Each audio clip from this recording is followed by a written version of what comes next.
को थोड़ा ध्यान से देखिएगा। लिखा हुआ है कि normally countries like means developing countries shift from agriculture to industry and then later to services. But India shifted directly from agriculture to services. What are the reasons for the huge growth of services vis-a-vis industry in the country? Can India become a developed country without a strong industrial base? बोल रहा है, यहाँ पर बोलने का मतलब है कि जनरली क्या होता है कि जो कंट्रीज होता है ना, वो जब डेवलपमेंट करता है, ठीक है ना, एक डेवलपमेंट का फेज जिसको हम कहते हैं कि किस सेक्टोरल फेज क्या है, किस या फिर सेक्टोरल सीक्वेंस क्या है, तो उसमें देखा गया है जो डेवलपमेंट का सेक्टोरल सीक्वेंस, उसमें कंट्री जो है सबसे पहले एग्रीकल्चर से इंडस्ट्री यो डेवलप करता है। पहले एग्रीकल्चर सेक्टर डेवलप करता है, फिर इंडस्ट्री सेक्टर डेवलप करता है, तब जाके सर्विसेज सेक्टर में हम देखा जाता है कि डेवलपमेंट होता है या ग्रोथ होता है, एक बात में बोले तो क्या इंडिया क्या हुआ है, इंडिया के केस में क्या देखा गया है कि हम लोग का एग्रीकल्चर सेक्टर था। जाहिर सी बात है, जब लोग इंडिपेंडेंट हुए तो हम लोग का क्या था, एग्रीकल्चर सेक्टर। तो प्राइमरली वही जो है ग्रोथ का जो है मेजर जो है कंट्रीब्यूशन था। लेकिन उसके बाद जो देखा गया कि सर्विसेज जो है काफ़ी बढ़ चढ़ के जो है ग्रोथ में कंट्रीब्यूशन देने लग गया। ह्यूज ग्रोथ हुआ है सर्विसेज में इंडस्ट्री के तुलना में। तो ऐसा हुआ है जो कि थोड़ा अलग हुआ है, जो नेचुरल होता है डेवलपिंग कंट्री में, वो इंडिया के साथ देखने को नहीं मिला है। इसका क्या कारण है, पहले ये हम लोग देखेंगे। दूसरा ये देखने की कोशिश करेंगे कि क्या ये संभव है कि इंडिया जो है डेवलप्ड कंट्री बन जाए बिना इंडस्ट्रियल बेस को डेवलप किए हुए। क्या ये संभव है?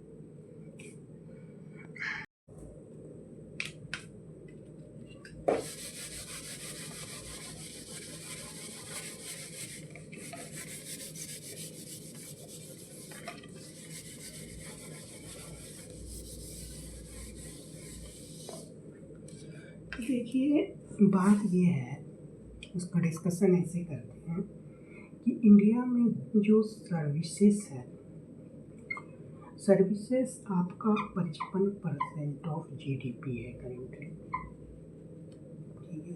इतना कंट्रीब्यूशन बोलो, हम लोग का तो लगता है जैसे सर्विस सेक्टर का एकदम मैक्सिमम जो है कंट्रीब्यूशन है GDP में।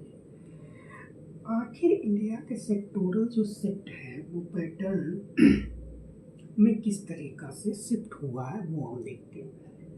The structure of Indian economy, the structure of Indian economy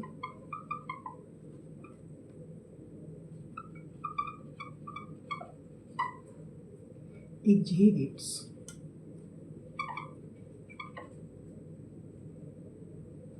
pattern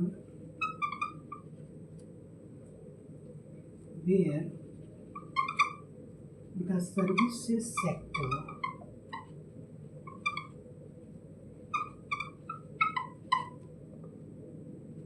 has grown disproportionately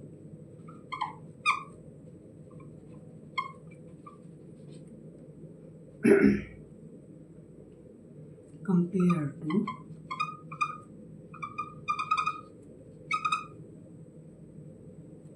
the industry sector। मतलब ये बड़ा अजूबा तरीका से बहुत ही डिस्प्रोपोर्शनलिटी डेवलप किया है ना। एक तरफ इंडस्ट्री बहुत ही साथ ही सब बहुत ही कम ग्रोथ देखने को मिला है, या उसका कंट्रीब्यूशन धीरे धीरे जो होना चाहिए इकोनॉमी में GDP ग्रोथ में वो बहुत कम बढ़ा है और बहुत कम उसका इंक्रीमेंट देखने को मिला है। लेकिन सर्विसेज में काफ़ी ज़्यादा इंक्रीमेंट हो गया, 55% हो गया। आखिर ऐसा क्यों हुआ? आखिर क्यों हम लोग का इकोनॉमी जो है इंडस्ट्रियल डेवलपमेंट को बाईपास कर गया। तो इसका क्या कारण है, ये ट्रांजिशन क्यों हुआ? तो जो मोस्ट डेवलपिंग इकोनॉमीज में क्या होता है, हम उस पर सबसे पहले देखेंगे।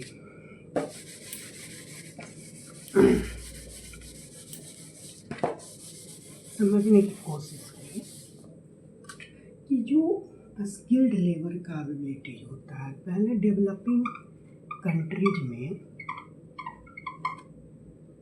क्या, लाइक इंडिया,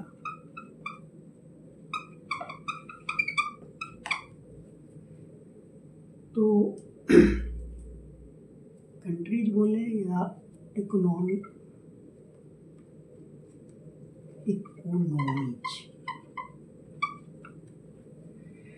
तो इसमें एक सबसे बड़ा फैक्टर है जिसके कारण इस तरीका का ट्रांजिशन देखने को मिला, वो है skilled labour availability.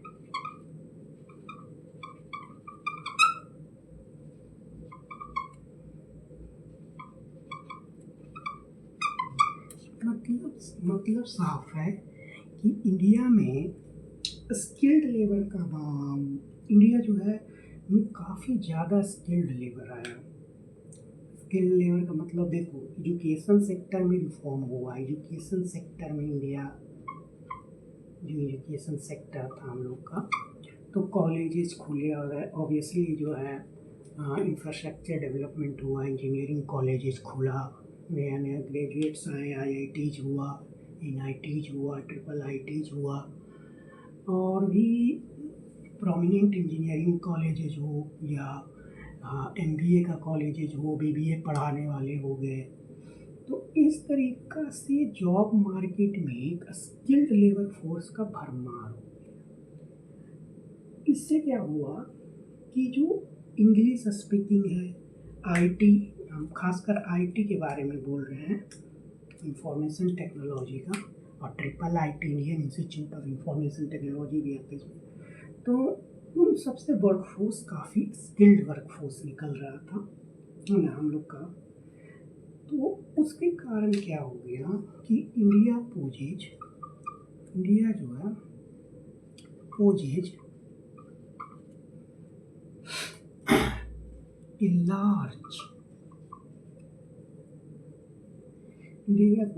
large pool of skilled IT professionals.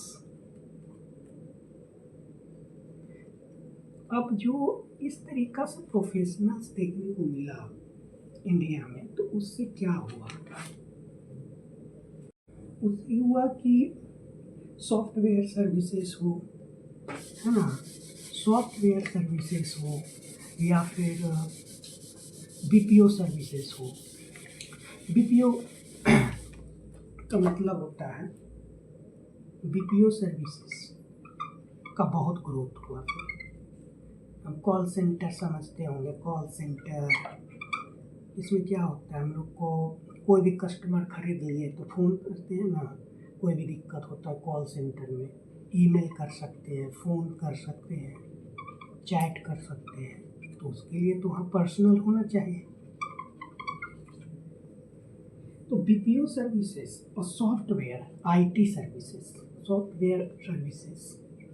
माने IT इंजीनियर्स जो सॉफ्टवेयर डेवलप करते हो, BPO सर्विसेज का काफ़ी ग्रोथ देखने को मिला। इंफॉर्मेशन टेक्नोलॉजी काफ़ी बूम किया। और BPO का मतलब क्या होता है पहले तो देखिए, BPO का मतलब होता है बिजनेस प्रोसेस आउटसोर्सिंग। मतलब आप जो बिजनेस कर रहे हैं वो दूसरा को दे दिए, आउटसोर्स कर दिए। जिस कंपनी ने बनाया मोबाइल, वो कंपनी को सुनना चाहिए कि क्या दिक्कत हुआ मोबाइल में, लेकिन नहीं, ये सोच रहा है कि नहीं, हम सिर्फ मोबाइल बनाएंगे और उसका जो है मार्केटिंग वगैरह करेंगे, बेचा बेची का काम करेंगे। वो अब क्या करता है कि एक कंपनी दूसरा कंपनी को है, जो बीपीओ कंपनी इसको बोलते हैं, उसको दे दिया। अब वो जो है कॉल उठाएगा, इसके संबंधित में कोई दिक्कत होगा, सॉफ्टवेयर में कोई दिक्कत हुआ, कोई इलेक्ट्रॉनिक आइटम में दिक्कत हुआ, तो उसको सॉल्यूशन देगा ये। अब ये सिर्फ बनाने में लगा है, ये इसको सॉल्यूशन देने में लगा है। तो इस तरीका का कंपनी डेवलप हुआ। वहाँ पर भी क्या है, स्किल्ड लेबर फोर्स की ज़रूरत है, और इंडिया में इस तरह का लेबर फोर्स काफ़ी कम दाम में, मतलब कम ही वेज में मिल जाता था। जिसका कारण है कि वो इस तरह का जो बिजनेस है वो काफ़ी ग्रोथ करने लगा, और बीपीओ जो है सेक्टर सॉफ्टवेयर सर्विसेज जो है इंडिया में बूम किया। आईटी एक्सपोर्ट में इंडिया जो है फाइनेंशियल 23 को देखें तो 194 बिलियन तो उसी समय हो गया था डॉलर में। यानी इतना ज़्यादा एक्सपोर्ट इंडिया करने लगा आईटी सर्विसेज का, आईटी एक्सपोर्ट।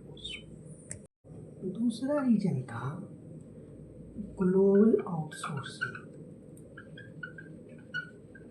फिर आउटसोर्सिंग बढ़ रहा है, यानी फिर किसी दूसरे के हाथ में देना होगा। अब जो मल्टीनेशनल कॉरपोरेशंस हैं, जो बहुत ज़्यादा देश में मल्टीनेशंस में काम करता है, वो अपना बैक ऑफिस हो या आईटी सर्विसेज जो है इंडिया में अपना आउटसोर्स इंडिया में खोलने लगा। देखा कि यहाँ तो है भाई ढेर सारा जो है स्किल्ड प्रोफेशनल्स है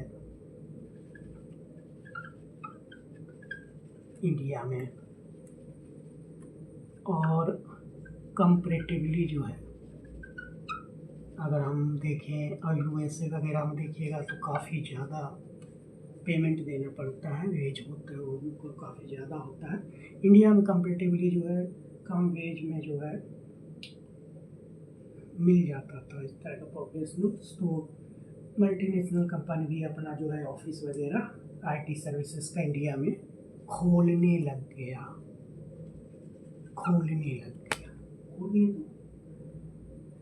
कॉस्ट एडवांटेज है, अगर देखा जाए यूएसए से तो 70 से 80% तक का अंतर पड़ जाता है भाई। लो वेज में तुमको लो कॉस्ट में लेबर मिल जाता है, स्किल्ड लेबर हो भी, अल्लाह स्किल्ड लेबर, ऐसा नहीं कि ऐसे ही है। अच्छा खासा स्किल्ड लेबर जो है कम वेज में मिल जाता था। और तो आपको और क्या चाहिए, अगर दोनों चीज़ अच्छा मिल जाए तो फिर तो वही होगा, खोलना तो पड़ेगा। तीसरा था, अगर हम देखें, अगर हम लो कैपिटल रिक्वायरमेंट।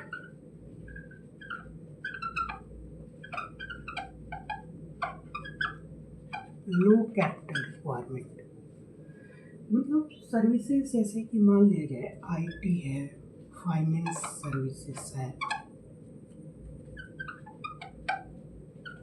इसमें अगर देखा जाए, अब हमको स्टील वाला कंपनी अब खोलना है, फैक्ट्री खोलना है, तो भाई बहुत उसमें कैपिटल चाहिए। और कोई भी इंडिया में इस तरीक़ा से इन्वेस्टमेंट करने के लिए उसमें तैयार नहीं था कि अब लाओ, अब स्टील खोलो, ये इतना बड़ा फैक्ट्री लगाओ, इन्वेस्टमेंट लगाओ कम दाम में। चूँकि अब देखो सब कुछ अच्छा था, बिजनेस अच्छा था, ही लोग था, प्रोफेशनल्स वगैरह ये था, जैसे मैंने पहले भी बोला। ऊपर से कम पैसा भी लगता है, कम कैपिटल भी लग रहा है, कम पैसा लग रहा है खोलने में, तो क्या करेगा आदमी, क्या करेगा कंपनी? वही कर रहा था जो वो करेगा। तो कम इन्वेस्टमेंट पर, कम कैपिटल इन्वेस्टमेंट पर, लेस कैपिटल इन्वेस्टमेंट पर खोलता था, तो जल्दी जल्दी एक्सपेंड होने लगा। ज़्यादा से ज़्यादा जो है इन्वेस्टर जो है इन्वेस्ट करने लगा। वो हैवी इंडस्ट्री में ना करके जो है वो आईटी और फाइनेंशियल जो फाइनेंशियल सर्विसेज है उसमें जो है इन्वेस्ट करके जो है अपना बिजनेस ग्रोथ करने लग गया। तो ये भी एक कारण है कि कम कैपिटल लगता था तो ये ज़्यादा जल्दी एक्सपेंड कर रहा था, और बड़ा बड़ा फैक्ट्री जो मैन्युफैक्चरिंग है, जो हम लोग बोल रहे हैं कि मैन्युफैक्चरिंग सेक्टर कम गया, तो इसका ही कारण है कि उसका तो फैक्ट्री का कैपिटल रिक्वायरमेंट ज़्यादा था और जल्दी वो खुल नहीं पा रहा था, जल्दी वो उसमें कोई इन्वेस्टमेंट नहीं मिल पा रहा था कंपेयर टू इसमें जल्दी जल्दी बहुत आसानी से कैपिटल इन्वेस्टमेंट मिल रहा था। एक जो और होता है ना, वो होता है इंडस्ट्रियल कॉन्स्ट्रेंट्स। कॉन्स्ट्रेंट्स का मतलब हो गया रुकावट, सीमाएं, कहाँ तक हो सकता है, रेगुलेटरी हर्डल्स एक और कारण, जिसके कारण यहाँ क्या हुआ कि इंडस्ट्री जो है वो पनप नहीं पाया। अब देखो इसमें इंडस्ट्रियल कॉन्स्ट्रेंट्स में क्या क्या होता है, जैसे सख्त रिसोर्सेज की कमी, बिजली की कमी हो, कहीं कहीं बिजली नहीं था, अब बोलो बिजली नहीं रहेगा तो कैसे होगा, कहीं कहीं पानी का व्यवस्था नहीं था, जब अब इंडस्ट्री लगा रहे हैं तो पानी चाहिए, अब क्या वो इंडस्ट्री लगाने वाला पानी का व्यवस्था करे, पॉसिबल नहीं है। रॉ मटेरियल कच्चा माल का कमी है, बहुत सारे जो इंडस्ट्रीज हैं उनके लिए कुछ पर्टिकुलर तरीक़े के रॉ मटेरियल्स चाहिए होते हैं, वो नहीं मिल पा रहा था। तो जब तक ये सब नहीं मिलता है तो फिर रुकावट है, फिर कैसे कोई खोलेगा, कैसे इंडस्ट्री बनेगा। दूसरा स्किल्ड लेबर, अब हम यहाँ पर एक चीज़ बोलें कि स्किल्ड लेबर की कमी थी। अब आप बोलिएगा कि अभी बोल रहे थे कि स्किल्ड लेबर तो ज़्यादा है इंडिया में, तो भाई वो सर्विसेज सेक्टर की बात हो रही है, हाँ सर्विसेज सेक्टर में ज़्यादा वर्क फोर्स की ज़रूरत भी नहीं पड़ती है अगर आप देखें तो उस तरीक़ा का ठीक है, उतना वर्क फोर्स था, हमारे पास स्किल्ड वर्क फोर्स था, इंग्लिश नोइंग पीपल था, उतना चूँकि उसमें ज़्यादा वर्क फोर्स की ज़रूरत भी नहीं पड़ती। तो बड़ा बड़ा शहर में जैसे मेट्रोपॉलिटन सिटीज़ में उस तरीक़ा का वर्क फोर्स इंडिया में मिल जाता था। और यही तो मेन बात है कि इंडस्ट्रियल सेक्टर मास एम्प्लॉयमेंट जनरेट करता है। तो जब तक इंडस्ट्री में वो तो एक दो गुनी का बंदा चाहिए, उसको तो हज़ारों में संख्या चाहिए, अब इंडिया में तो उतना रहा। तो जो इंडस्ट्री को चलाना है, फैक्ट्री को चलाना है, तो वहाँ पर क्या है, स्किल्ड आदमी की ज़रूरत है, स्किल्ड लेबर की ज़रूरत है, वो इंडिया में नहीं था, तो रुकावट हो गया ना। आप कैसे कोई खोलेगा इंडस्ट्री, देख रहा है कि हाँ ये नहीं है, वो खोल देंगे पता चलेगा कि अच्छा से काम नहीं हो रहा, ये भी एक कमी था। दूसरा जो मैन एक जो मुद्दा था, हम लास्ट में हल इसको लिख रहे हैं, लेकिन ये बहुत बड़ा मुद्दा था, आज इसको इंडिया सॉर्ट आउट कर रहा है, बहुत अच्छी बात है, इंडिया इसको सॉर्ट आउट कर रहा है। ये है इंफ्रास्ट्रक्चर, ये बहुत बड़ी चीज़ है। आजकल ना बिहार में जब बनता है, रेल बनता है, रेलवे स्टेशन बनता है, नया नया प्रोजेक्ट्स बनता है, फिर बोलते हैं क्या ज़रूरी है, रेल से चल जाएंगे पुणे पटना, सॉरी क्या बोलते हैं, तो लेबर जाएगा। अरे भाई जब तक इंफ्रास्ट्रक्चर डेवलप नहीं होगा जिस रीजन में, तो वहाँ तो काम ही शुरू नहीं हुआ एक तरीक़ा से समझो तो जब तक इंफ्रास्ट्रक्चर रोड नहीं बनेगा, जब तक रोड नहीं बनाओगे अच्छा, हाईवे नहीं बनाइएगा अच्छा एकदम 4 लाइन वाला, जब तक पोर्ट्स नहीं बनाइएगा, तो कैसे होगा, नहीं होगा। ये बहुत ज़रूरी चीज़ था, और इसी में बिहार जो है पीछे था कंपेयर टू गुजरात, महाराष्ट्र। और यही कारण है कि हम लोग का जो स्टेट है वो इंडस्ट्रियल ग्रोथ को नहीं पेश पकड़ पाया, जबकि और रीजन्स जहाँ पर बेहतर इंफ्रास्ट्रक्चर था कंपेरेटिवली उस समय, तो वहाँ पर ज़्यादा पेस के साथ इंडस्ट्रियल डेवलपमेंट हुआ। तो ये सबसे बड़ा रीजन है। तो इंफ्रास्ट्रक्चर को भी कम नहीं समझना चाहिए, है ना। इंफ्रास्ट्रक्चरल डेवलपमेंट बहुत ज़रूरी है। हालांकि इंडिया ऐसी बात नहीं है कि गुजरात हो और कोई भी स्टेट हो तो बहुत ज़्यादा कोई इंफ्रास्ट्रक्चर है वहाँ पर, बट कंपेरिजन करते हैं हम लोग में है इंफ्रास्ट्रक्चर तो है। बिहार से जब कंपेरिजन होता है ना कंपेरेटिव टर्म्स में, वो बहुत आगे थे।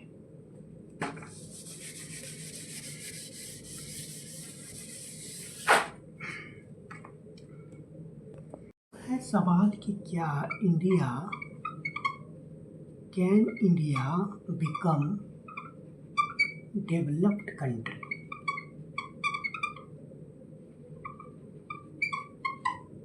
Without industrial growth? तो बिल्कुल नहीं, आंसर है बिग नो। नहीं बन सकता डेवलप्ड कंट्री, कर लो जितना। हालांकि देखा जाए तो डेवलप्ड कंट्रीज में देखोगे तो सर्विसेज सेक्टर जो है वो उन लोगों का भी जो है सबसे बड़ा शेयर लगता है। लेकिन इट डजंट मीन कि इंडिया में सर्विसेज सेक्टर का एक मेजर पोर्शन है जीडीपी ग्रोथ में, तो इंडिया बेहतर कंडीशन में है ये नहीं बोल सकते, क्योंकि इसका कारण है, कारण समझना होगा, ऐसे नहीं होने वाली। तो देखिए कारण, सबसे पहले India can not become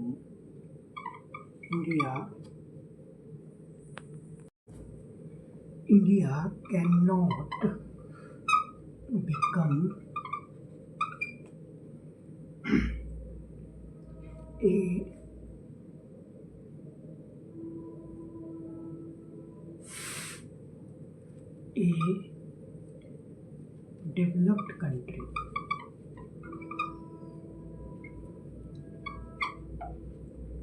without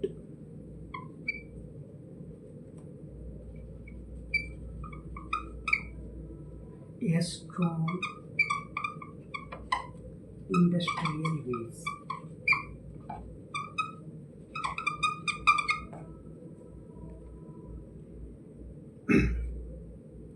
Because manufacturing creates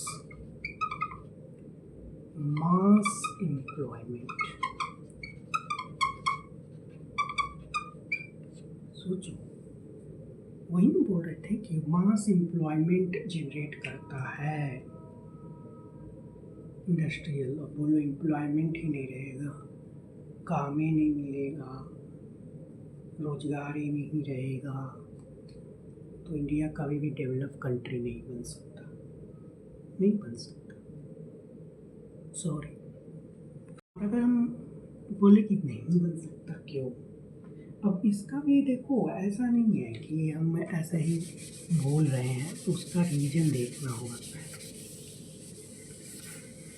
अभी जो रीजन है ना कि एक जॉब अगर क्रिएट होता है ना, 75 लाख का इन्वेस्टमेंट करते हो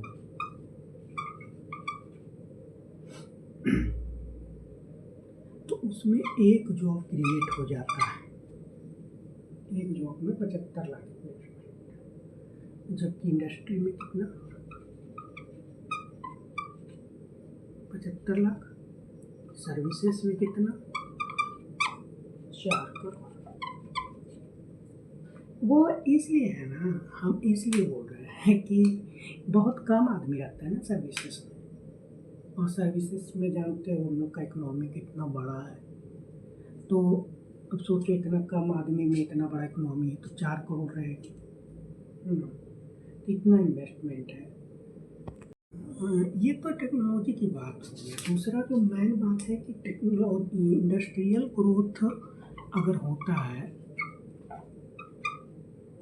तो वो जो है लेके जाता है टेक्नोलॉजी अपग्रेडेशन में। टेक्नोलॉजी अपग्रेडेशन में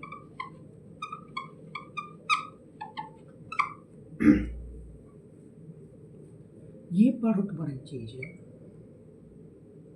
कि जैसे जैसे इंडस्ट्रियल, आप देखो ना, जब देखो जाए कि वेस्ट में इंडस्ट्रियल जो डेवलपमेंट हुआ था वो हम लोग के देश से पहले होने लग गया था। तो वो लोग डेवलप हुए ना, उनका टेक्नोलॉजी अपग्रेडेशन हुआ कि नहीं हुआ? हो गया। और इससे भी एक जो इम्पोर्टेंट चीज़ है इंडस्ट्रियल ग्रोथ का, वो देखना जरूरी है, उसको देखना जरूरी है कि जो इंडस्ट्रियल ग्रोथ है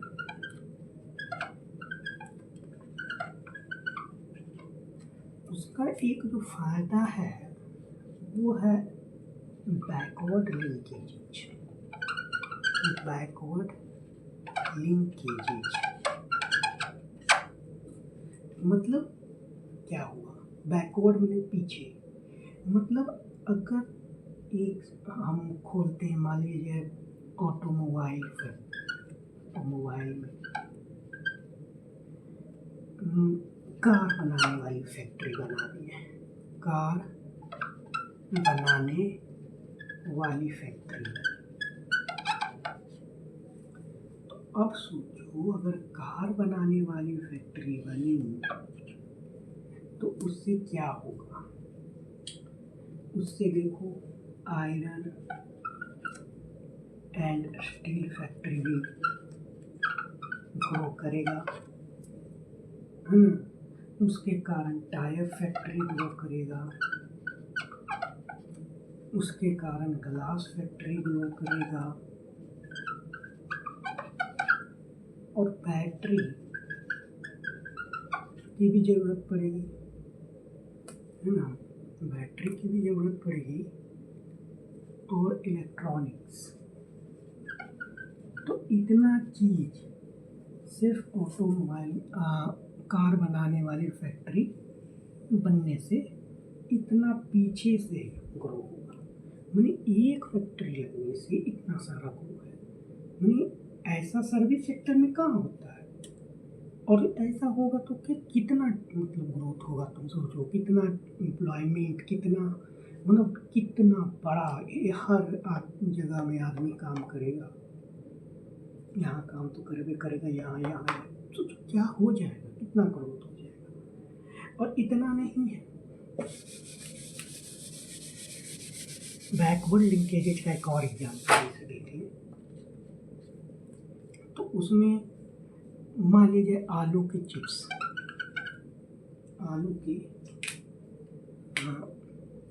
आलू के चिप्स बनाने वाला फैक्ट्री खुल जाए तो उससे क्या है कि एग्रीकल्चर सेक्टर ग्रो करेगा,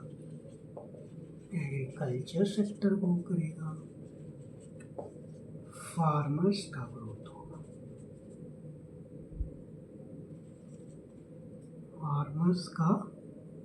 ग्रोथ होगा, यानी कभी भी जब मैन्युफैक्चरिंग सेक्टर ग्रो करता है तो वो सिंगल नहीं होता है, उसके साथ पीछे पीछे बहुत सारी चीज़ें डेवलप करती है, बैकवर्ड लिंकेजेज होता है।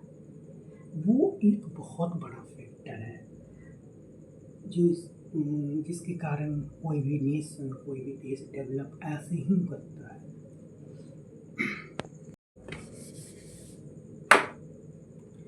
और अगर हम कंट्रीज देखें तो चाइना ने बहुत ही इम्प्रेसिव रिकॉर्ड दिखाते हुए 30% जीडीपी में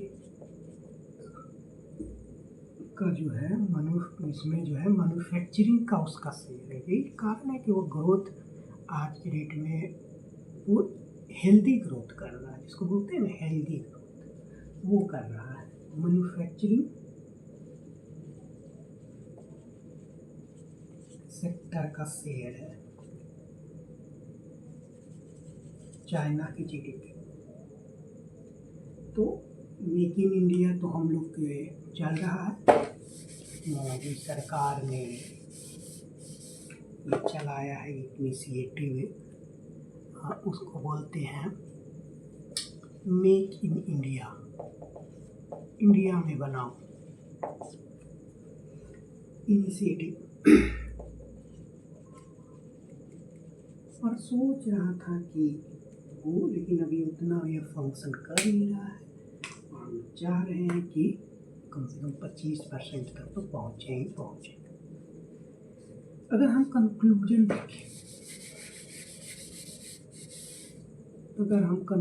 देखें, तो सर्विसेज से देखो, सर्विसेज सेक्टर ग्रो करने से हाई जीडीपी ग्रोथ हो रहा है।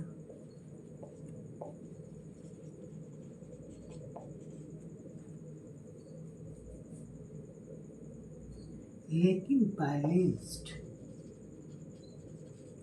एंड सस्टेनेबल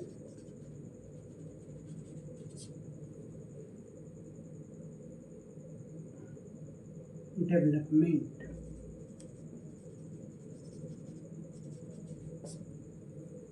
के लिए क्या चाहिए?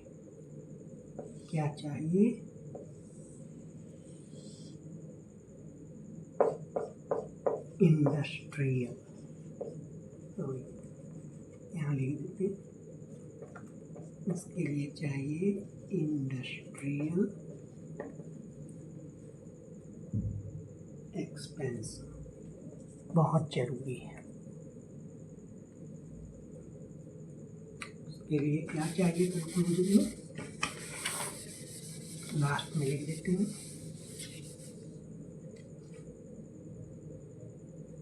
Industrial expansion for inclusive growth. We need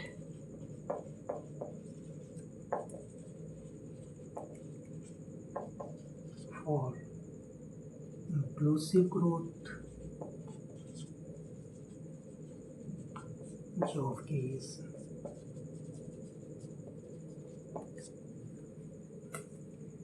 Thank you.